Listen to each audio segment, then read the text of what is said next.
before glass towers and steel bridges.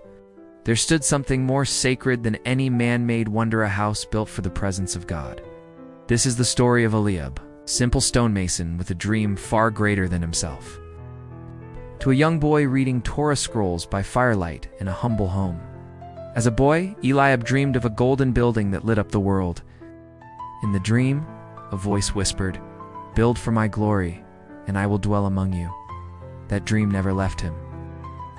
Eliab walking among workers at the temple site during Solomon's reign. Years later, King Solomon called for workers to build a holy temple. Eliab left his village and joined them, not for gold, not for glory, but to answer God's call. To him, every stone was a prayer, every wall an act of worship. Eliab chiseling stone with care, praying softly, wiping sweat and tears under the hot sun.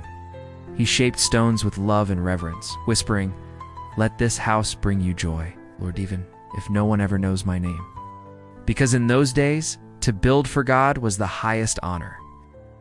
Trumpets blasting, priests entering the finished temple with the ark, and when the temple was finished and the ark was placed inside, something holy happened.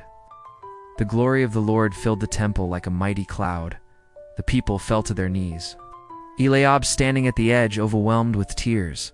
Eliab stood silently in the crowd, watching the dream come alive. He whispered, "He came. He really came." He had not just built a temple of stone, he had built a place for God to dwell. Eliab watching children play near the temple, and fade to his great-grandson hearing Jesus teach near ruins.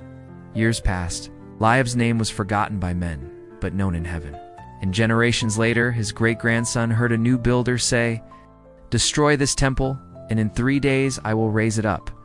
Because the greatest architecture would soon be built not with stone but with a cross and an empty tomb. You don't need to be a builder to leave a legacy. Just build with faith, because when God dwells in what you build, it becomes eternal.